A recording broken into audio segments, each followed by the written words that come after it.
Na mpenzi mtazamaji wangu wa runinga An-Nisa, natumaini umeshinda vyema popote ulipo, ikiwa ni siku ya Ijumaa ya tarehe 7 mwezi wa 11 mwaka 2025. Karibu kwenye Dira ya Jioni ambapo tunakujuza habari zilizojiri ndani ya ulimwengu huu. Kwanza tupate yaliyomo. Waislamu Mombasa kuandamana kwa amani kwa ajili ya Wapalestina. Visa 19 vya wizi wa mitihani wabainika nchini. RSF yakubali pendekezo la Marekani la kusitisha vita Sudan.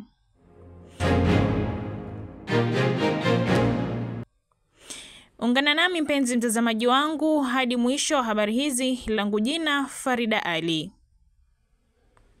Na tukianza ni kwamba maelfu ya waumini wa Kiislamu katika jiji la Mombasa wanatarajiwa kesho kushiriki maandamano ya amani kupinga mauaji ya halaiki yanayoendelea nchini Palestina. Maandamano hayo yanalenga kuonyesha umoja na mshikamano wao na wananchi wa Palestina ambao wamekuwa wakikabiliwa na vita, njaa na mateso kwa muda mrefu sasa. Kwa mjibu wa waandaaji, maandamano hayo yataanza kesho asubuhi kutoka eneo la Mapembeni na kuendelea hadi katikati ya jiji la Mombasa. Baada ya maandamano, kutakuwa na hafla maalum ya kuchangisha fedha katika eneo la Mama Ngina Waterfront, ambapo michango hiyo itatumwa kusaidia familia zilizoathirika huko Gaza.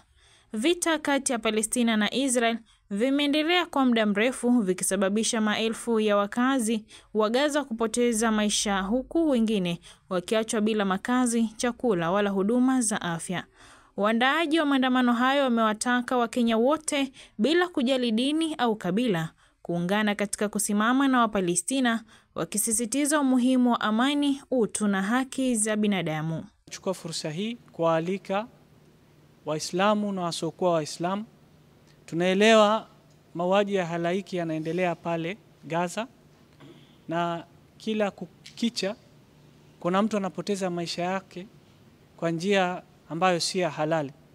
Tunawaalika watu wote tukutane pale Mama Ngina Waterfront tarehe 8 Novemba mwaka wa 2025 kuanzia saa 2:30. Kutakuwa na matembezi kuanzia Mapembeni ikielekea Mama Ngina Waterfront. Nyote mnakaribishwa, na hii ni siku ya kuchangia Palestina wapate pesa ya matibabu, na pia tutakuwa tunachangia upandaji wa miti, ambayo tuna mradi wa kupanda miti 10,000 katika kaunti ya Mombasa. Karibuni nyote. Mombasa County imefuata vigezo vote ikishirikiana na Voice of Palestine kuchukua hatua ya kulisupport jambo kama hili. Tayari tuko na kibali ya kufanya mchango kama huu, na tunawaomba wali walioko ndani ya Mombasa, nje ya Mombasa, siku kama hiyo ambao kwamba nembo tumeweka ni ya kupanda miti 10,000, pesa ambazo kwamba zitakuwa zimechanga katika siku kama hiyo ni kusaidia wenzetu walioko Gaza au walioko Palestine. Kwa hivyo tuko na support kubwa sana ya viongozi wetu walioko hapa, na sote tutakuwa pamoja siku hiyo ya tarehe 8. Kila mmoja ajitokeze, wanafunzi wetu walioko upande wa madrasa, wanafunzi wetu walioko upande wa mashule. Mtaniona pia mimi waziri niko mahala kama hapo, ili kuongoza msafara kama huu, kuhakikisha kwamba tumechangisha pesa za kutosha. Sisi kama Mombasa tukiiga mfano wa wenzetu ambao kwamba walianza Nairobi na wakachanga pesa za kisawasawa. Kwa hivyo sisi Mombasa inatakiwa tuendelee leading county katika mambo ya mchango wa kuwasaidia wenzetu walioko Palestine. Tuwakaribisha tarehe 8, tuweni pamoja. Na kwingineko ni kwamba jumla ya visa 19 vya wizi wa mtihani wa kidato cha 4 KCSE vimeripotiwa nchini hadi sasa. Waziri wa Elimu Julius Ogamba amesema hayo hilo asubuhi alipofungua kontena la karatasi la mtihani mjini Machakos. Amesema visa vingi vimeripotiwa katika maeneo ya Nyanza, Bonde la Ufa na Mashariki, na serikali tayari inachukua hatua dhidi ya vituo vinavyohusishwa na wizi huo. Kwa mjibu wa waziri, vituo vitatu vimeanza kuchukuliwa hatua za kisheria na huenda vikapigwa marufuku kushiriki mitihani ijayo.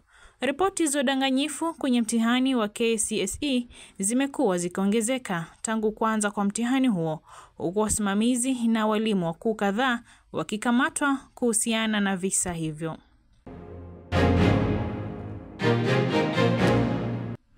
Na tukisonga mbele na habari zetu ni kwamba Rais William Ruto amesema Kenya imejitolea kuboresha na kupanua uhusiano wake na Marekani. Akizungumza hilo Ijumaa katika ikulu ya Nairobi baada ya kukutana na kaimu balozi wa Marekani Susan Burns, Rais Ruto alisema Kenya na Marekani zinaendelea kufurahia ushirikiano thabiti unaochochea ukuaji katika sekta za biashara, uwekezaji, usalama, afya, teknolojia na elimu.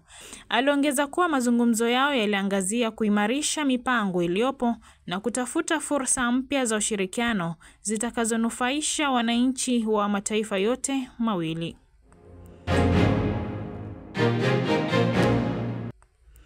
Na tukisonga mbele vile ni kwamba mamlaka ya afya ya jamii SHA imetoa tahadhari kwa Wakenya kuhusu walaghai wanaojifanya kuwa wafanyakazi wa mamlaka hiyo na kuwapora wananchi pesa.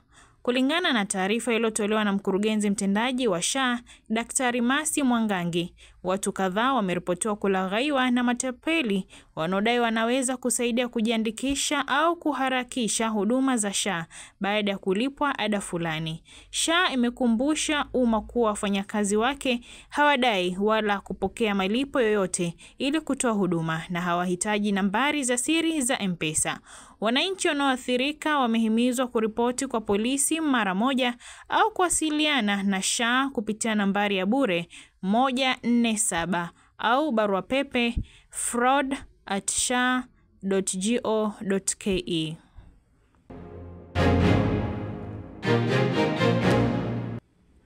Na tukimalizia na habari zetu ni kwamba wapiganaji wa Rapid Support Forces RSF wamekubali pendekezo la Marekani la kusitisha vita nchini Sudan ili kuruhusu utoaji wa misaada ya kibinadamu.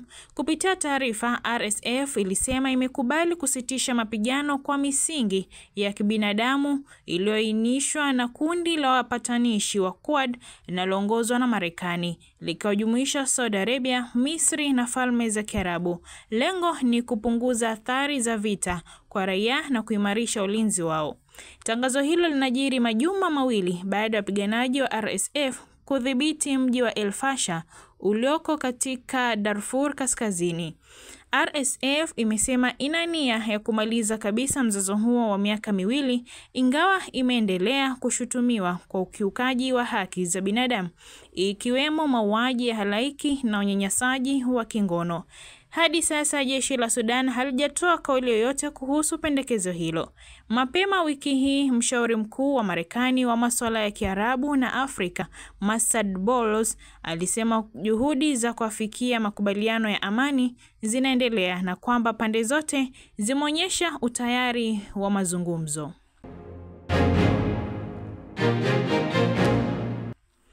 Mpenzi mtazamaji wangu wa runinga An-Nisa, hadi kufikia hapo ndipo natamatisha habari hizi. Nimekuwa msomaji wako, langu jina Farida Ali. Zidi kutazama runinga An-Nisa, sauti ya wote.